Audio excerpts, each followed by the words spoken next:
Let's start with the big race of the day. It's the 3:35 at Ascot. It's the Royal Salute Whisky Clarence House Chase. It's a Grade 1 and Underso has won it for the last 2 years. He's a hot favourite, Frank, to win it again, I believe. Yes, he's age 15 with us. Brain Power's 3-1, Kyle Morlock 12-1, and San Benedetto and Speradick are both 20-1. Okay, Pete, you are the debutant, so you go first. Now, this isn't going to be the most exciting betting heat. Do you think the favourite's a lump-on job? Do you fancy Brain Power, one of the rags, or is it a race to watch and savour? I think if you want to have a bet, there's only one bet. I can't see any reason why the favourite's going to get beaten. I mean, I think you're always looking at these. Is he a strong favourite or a weak favourite? He's just got to be a strong favourite. Do you think he's so underrated? No, I think you know roughly where you stand with him. But if you look at what he's done, Pete, I mean, this race, unless something goes badly wrong, he'll break through the £1 million earn barrier. He's got a fantastic win record. He's got so many big races on his bedpost, and yet you wouldn't quite say that perhaps he's held in kind of the regard that you might expect a horse with that CV to have. No, do you know what I mean? No, I do know what you mean. And we've got another one coming up later, the new one. You know, he's shown top-class form, left, right and centre for a long time. He's won over £1 million, but he's not a second-rater, but he's not one of those that's right up there. Underso's the same. I mean, he's just that couple of pounds shy of being a real superstar, I think. And what happens is, does he piss up, or does Brain Power give him a battle? How does it pan out? I think he'll win. I mean, obviously in these situations, you know, what is the ground like? How desperate is it going to be? But I think he'll win.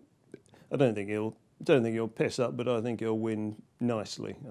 Okay. Ground-wise, DJ, it's obviously important, you know, Ascot and Haydock and everywhere. There's a lot of rain forecast, isn't there? It's soft at the moment. How do you think it might run by tomorrow afternoon?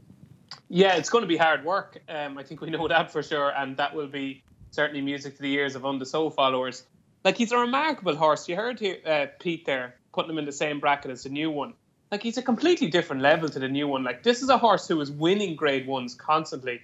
I made a comment a few weeks ago saying that on heavy ground over in a 2-mile flat race, I don't think there's any horse that would beat him, be it flat or jumps. I just think he ploughs through that heavy ground the same way he goes through good ground. Like, the only times he's been beaten when he stood up has been in April twice, in March and June. And that tells you all you need to know. I think he's a heavy ground, soft ground specialist. The funny thing is, these are probably two of my favourite horses in training. I still wouldn't be giving up on Brain Power for the Arkle.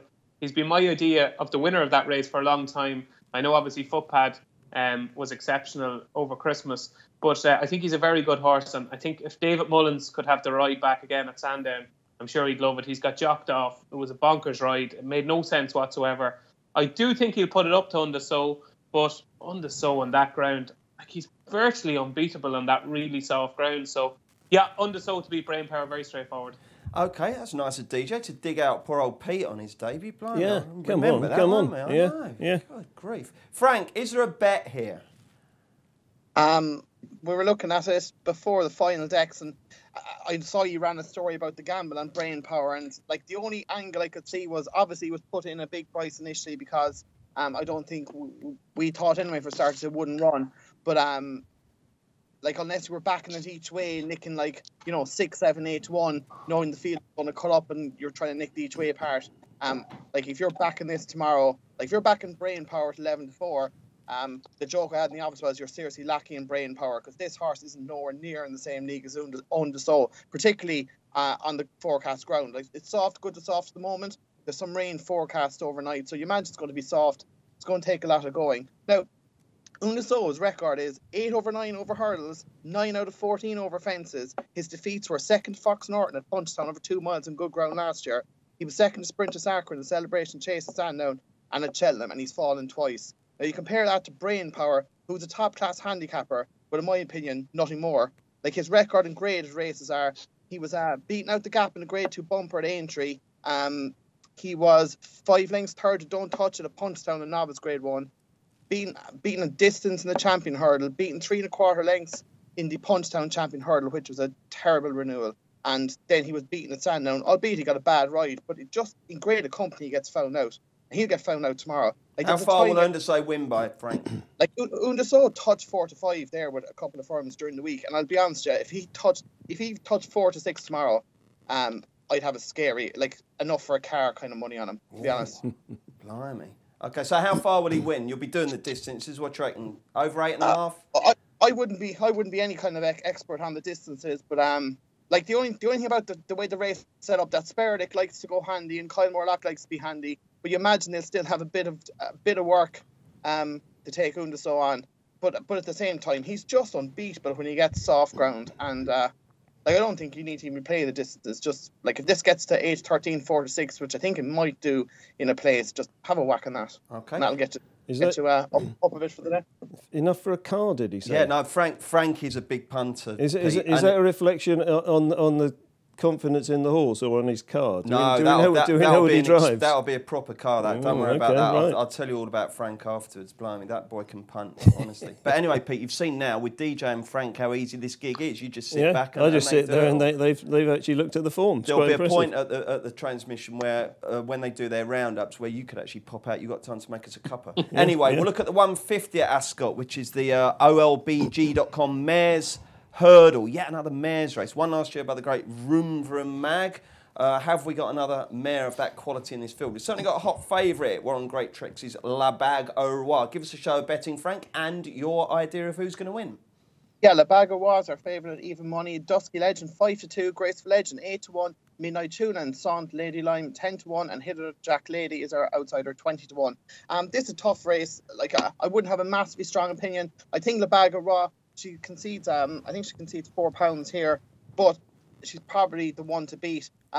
She was very tough at Kempton last time when she made a mistake at last and she beat Jers Girl, giving her £4. And Jers Girl is a very solid yardstick. I think she'll go out in front. I think she'll be tough enough to beat. I do think Dusky Legend will travel really well in behind her and look like she's going to go by her, but I think Le Bague au Roi will tough it out. Like again, Le Bague au Roi is 9 out of 12 in total, and the only time she's been beaten is in a Grade 2 at Bumper at Aintree, the Grade 2 Mayor's Novice at Cheltenham last year, and the Grade 1 Mersey Novice at Aintree behind Finian's Oscar. Like outside of that grade of company, she's very difficult to beat. I know this is a Grade 2, but it's probably a particularly weak renewal, and I think she'll be tough to beat. But yeah, it's not like massively confident either at even money. You wouldn't be having a big bet in it.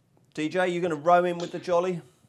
Yeah, like almost identical comments to Frank here, Bruce. I'd be slightly more confident, though. I do think Dusky Legend will travel really well.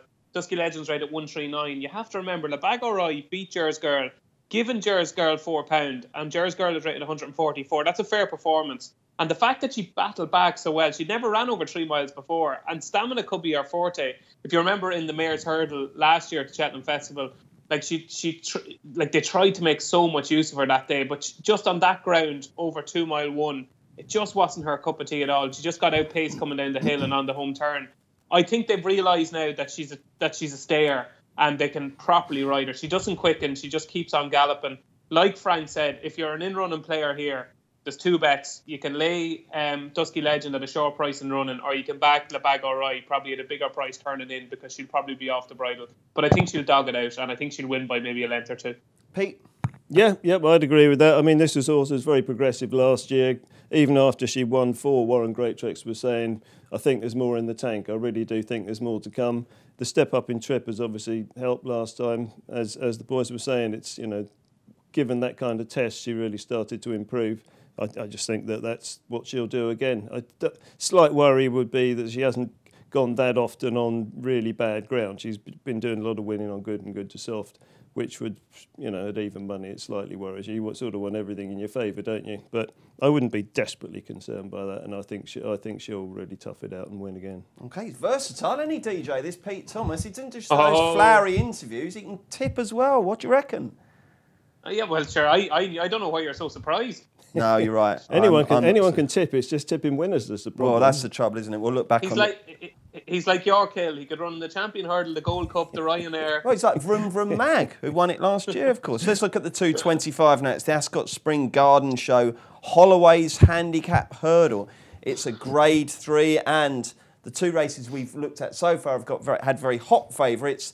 We've got a slightly bigger price and a very interesting favourite, Frank Hickey. Yeah, we're actually 4 places on this as well, Bruce. But Jenkins, after winning last weekend, is 7-2 favourite. Cross My Mind is 11-2. Le Broil and Oxford Bay are both 7-1. Night of Sin 9-1. Air Horse 1 and Burbank 10-1. and we're 14 to 1 bar. DJ, I think there's plenty of us who saw Jenkins win and it won at the point at which we'd stopped following him. I know that was the case with me. Did you keep the faith? Oh, no, he's a disgusting horse. Whoa. I just can't. Like, you know, obviously blinkers and everything made a huge difference to him the last day. And, like, he was so enthusiastic last time. You just wonder to yourself, how can a horse look to detest racing on 2 occasions on his first 2 starts of the season, just looks like he's hating every second of it, and then come out in Kempton and love every minute of it? It's just bizarre how a horse can change his mind so much. But so I've given up on him. I don't care if he sounds like me, but I'm giving up on him. I'm really keen on one here, Bruce. A horse I've mentioned on the podcast before, Le Bruel, who's trained by Ben Pauling, ridden by Daryl Jacob.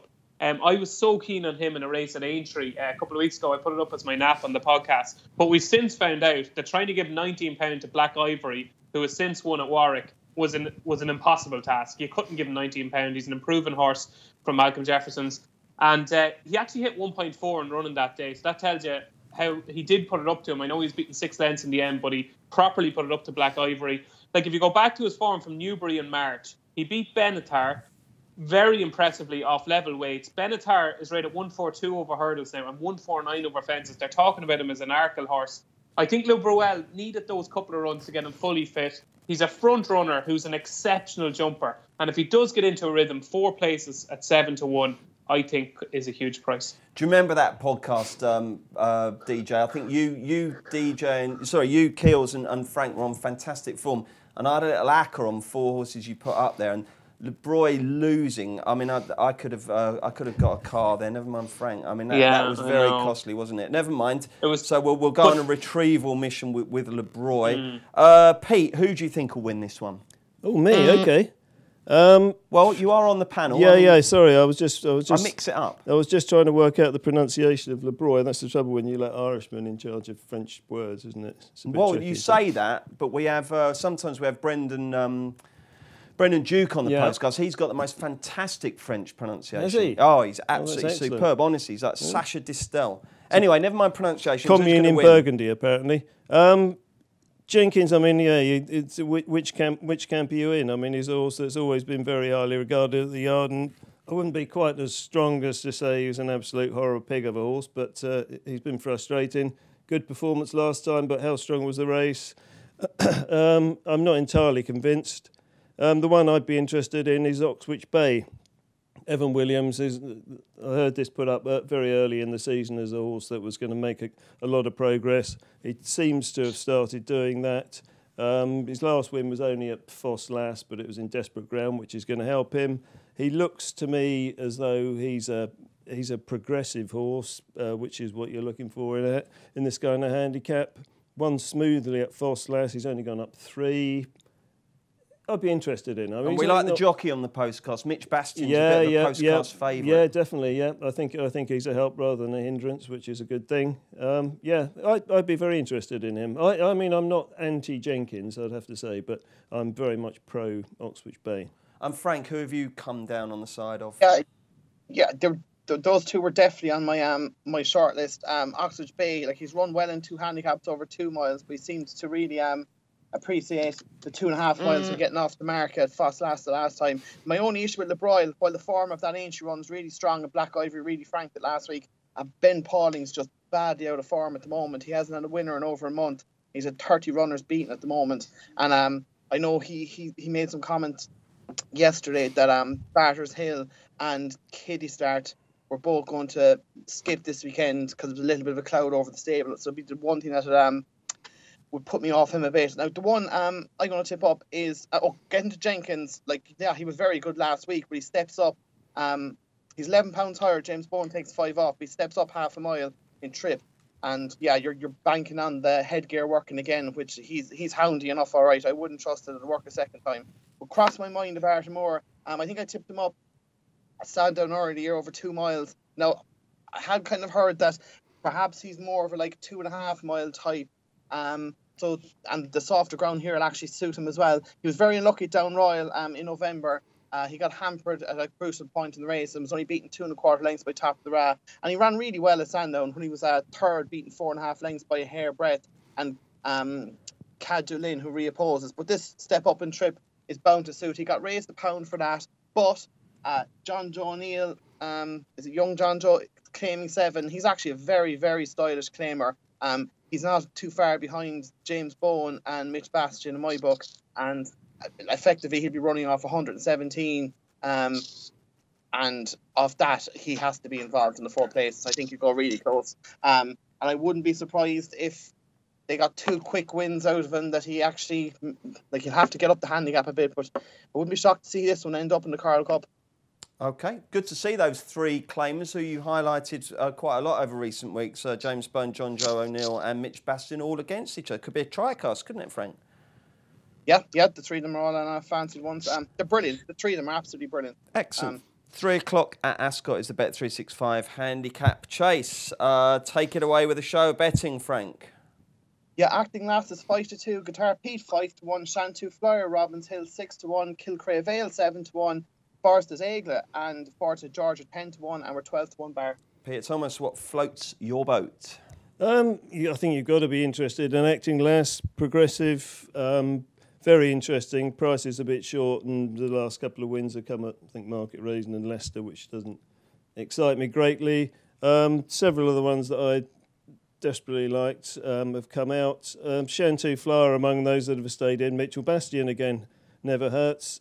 I think it was first time cheek pieces and a drop in trip last time probably helped. Bit inconsistent, a few pulled up runs lurking around in his makeup there. But has hit form now, will go on the ground, and you can't be certain that he's going to carry on in that vein. I'd be prepared to give a chance at 6-1. Peter Thomas goes for Shantou Flyer. Who does David Jennings go for? Kilcrea Vale, Bruce. Couple of things here. You have to remember this horse ran in the JLT last year, and we've all been obviously waxing lyrical about the JLT. You finished 5th to York Hill. York Hill, 4th was Politolog, 3rd was Disco, 2nd was Top Notch, and York Hill obviously won it. It was a really high class affair. Couple of things with Kilcrea Vale. People will kind of wash their hands of him because he was a beaten favourite at Doncaster last time over 3 miles. But the thing about Kilcrea Vale is, I think personally, he simply has to go right-handed and he doesn't stay 3 miles. That's the key things with Kilcrea Vale, and I think Nicky has realised that now. The other key thing seems to be that Jeremiah McGrath has to ride him, because his 3 wins were with Jeremiah riding him, and he takes over from Nico this time. The other thing is the right-handed thing. Last time at Doncaster, when he was well fancied, he kept jumping out to his right and losing ground. And at Doncaster, you can't. You have to hug the rail. His 3 wins have been at Market Raisin, at Ludlow, and at Fontwell. He's back to a right-handed track, back over 2 mile 5. He's been dropped £2 down to a mark of 137. He's rated 142 this time last year. I think it's far too early to be giving up on Kilcrea Vale. He'd be one of my strongest fancies of the day. We going each way or all up to win?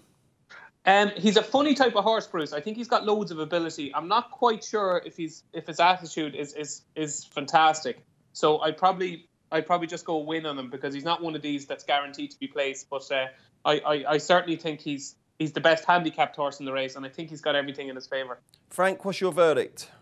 Yeah, Acting Last is the one, that the bit of an unknown. She's only had 5 runs ever. He's been beaten by Finian's Oscar when he was 2nd. He was 4th beyond Conceit, who ran really well in the 3 mile Grade 1 and entry afterwards. His mark is high enough though, of 143.